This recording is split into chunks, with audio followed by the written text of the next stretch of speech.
Hello, my name is Diego, and I live in a small village located in central Portugal.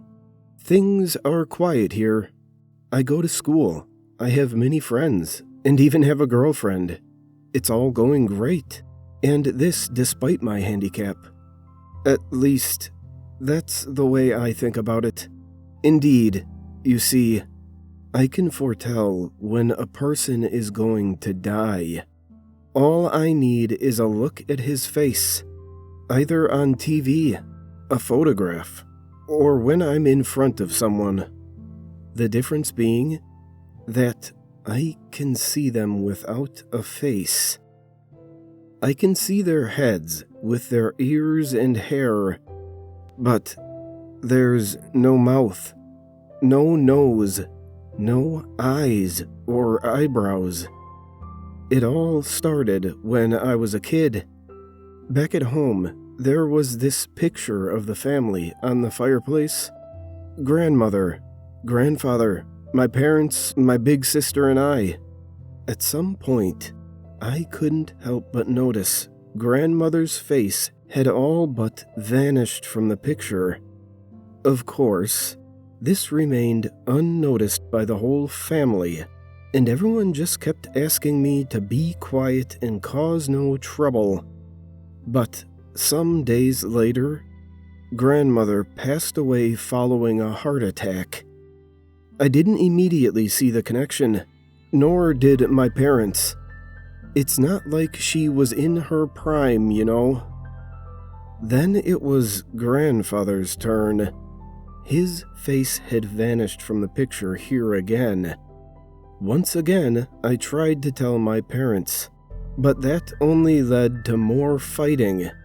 But I couldn't argue with the facts, as some days after that, grandfather died as well, from a stroke. That time, my parents could no longer deny the truth, and not believe me. They did ask me to keep it all a secret and not tell anyone. They saw that as a curse, and feared this could lead to trouble. This kind of ability would tend to make people suspicious, should this be turning out to be true. It all went smoothly from there. This handicap was not that difficult to bear, and I thank God for that. I did see faceless people out in the streets, or when I watched TV. I told my loved ones about Michael Jackson days before it actually happened, and they managed to make a bundle from buying collections of CDs before everyone else did, and selling every one of those for a ridiculous amount. I know that is not a particularly nice thing to do, but it was my gift, my curse, and I had to make do with it, so I figured I might as well make full use of that. You might be asking yourself, why am I telling you all that now? Why am I revealing the secret to the whole wide world now? What happened? Do I want to know if somebody else possesses the same ability? No. Don't care. Do I want to be famous? Far from it. The truth is, my dear friends, as of this morning, I haven't seen a single face. The TV people are faceless. All my Facebook friends are faceless. Same goes for me in the mirror. I don't know what's going to happen, but I suggest you start living from now on as you never have before. Have all the fun you can. Dance away. Make love. Pray. Do whatever you want. Because in the next few days, we'll all see each other in the next world.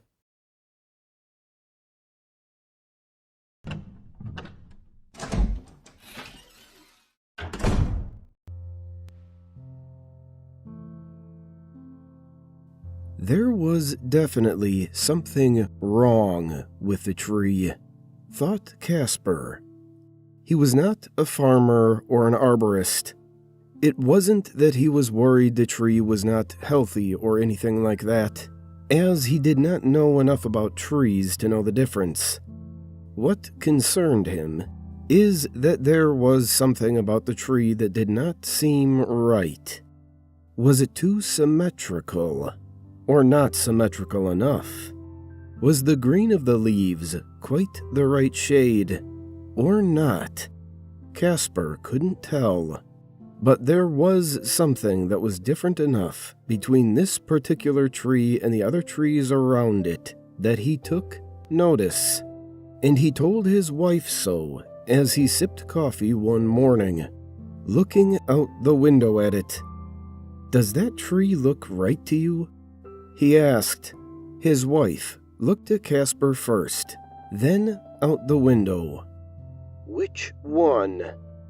"Can't you tell?" Vera, his wife, sipped coffee as well. "No." She looked at him again. "What do you mean?" Casper shrugged. "I don't know. Just doesn't seem quite right to me. Like it's fake or something." Vera furrowed her brow. "I'm not sure I know what you mean." Casper gave an exasperated sigh. "You know, fake. Like the ones they use for wireless signals." He was recalling the time he first saw one, when he was a child, maybe 8 or so. The funny thing was, as his parents commented while driving past it, was that they never really noticed the cell phone tower when it was a plain cell phone tower. The narrow triangle of metal, decked with cylinders and antennae. It was near a churchyard on the edge of the city, where the open fields gave way to the first shops and large department stores. They all drove past it 100 times, never giving the white metal tower a second glance. But one day they noticed a team of workers swarming around the base of it. That didn't mean much either. Maybe a week later, they made the same drive into town, and there it was. The cell tower had been dressed up as a tree, and it towered weirdly over the rest of the treetops. That was the first thing you noticed. Then you saw how narrow it was, like a skinny toilet brush. And then you saw how perfectly symmetrical it was, the fake needles giving the impression of some kind of outsized evergreen. Casper's parents found it to be hideous, and now noticed it every time they drove into town. Casper, however, thought there was something sublime, perhaps admirable, about it. He forgot all about this until today, looking at the tree outside his window. But now, something about the fakeness of the tree bothered him deeply. They had gotten much better over the years, dressing up this or that signal tower to look like a tree. Some would say that they had gotten so good at it that you could not tell the difference, that any normal person, looking at the latest model of artificial tree and the real thing, could not tell them apart. Casper was quite certain that he could, standing at his window this fine spring day. And there was something else stirring inside him as well. This was something like hatred. He was suddenly angry at the tree, and angry at whoever made it. He felt like it did not belong in the world, and that someone should get rid of it. He decided, standing there not yet in his work clothes, that he ought to be the person to do it. "You all right, hun?" Vera asked. "Yeah," Casper said, taking another sip of coffee. "I'm fine." Now that Casper thought of it, lying in bed, Vera already asleep beside him, he was quite certain that people had been visiting his little grove of trees. Not just people, workers. Like the ones who had dressed up the cell phone tower years ago. They must have replaced the tree. Why hadn't he been more attentive? He thought, and he felt shame. After all, what is a man but someone who looks after his home, his property, his family? But if he couldn't stop people from coming onto his property and replacing his trees, what right did he have to expect to head a family? Casper closed his eyes. Tomorrow, he would find an axe. The axe was more difficult to find than he had expected, but he finally got one, and he hid it under the bed, waiting for nightfall. For some reason, he did not want to explain it all to Vera. For some reason, he thought she would not understand. The moon was full, and so he had enough light. He stood before the alien tree, and whatever doubts he had melted. It was certainly not like the others. He could not say why. He touched the bark of the tree, then the bark of another. He touched the leaves likewise.